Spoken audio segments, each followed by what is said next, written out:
Widespread aurora. What you are looking at are images of Aurora Borealis taken a mere hour ago in New York, Massachusetts, and Arkansas.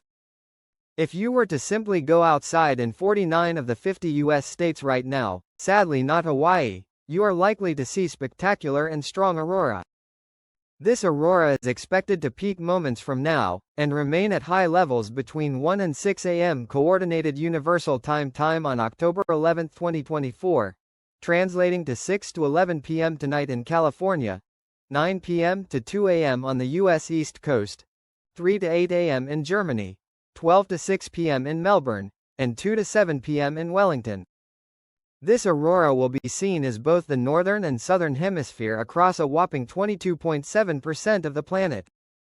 I will now take a moment to highlight where in the world aurora is most likely to be observed tonight, as marked by the areas between the two bright green polygons, while between the dark and light green polygons represents where auroras have a lesser chance of being observed but still could technically be seen tonight.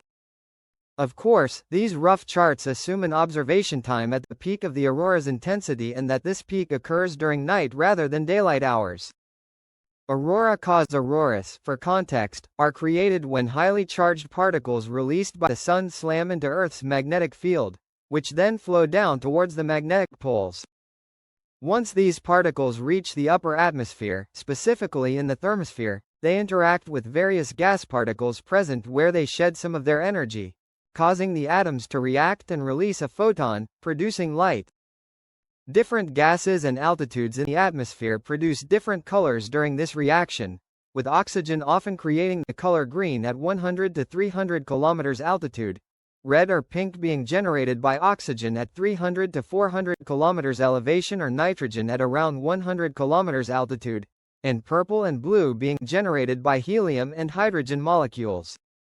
Auroras occur constantly due to our star's solar wind, but sometimes unusually energetic outbursts of material occur in what is known as the coronal mass ejection. The size and intensity of the ejection determines the strength of the resulting solar storm on Earth. In the case of the latest event, at 1:56 a.m. Coordinated Universal Time on October 9,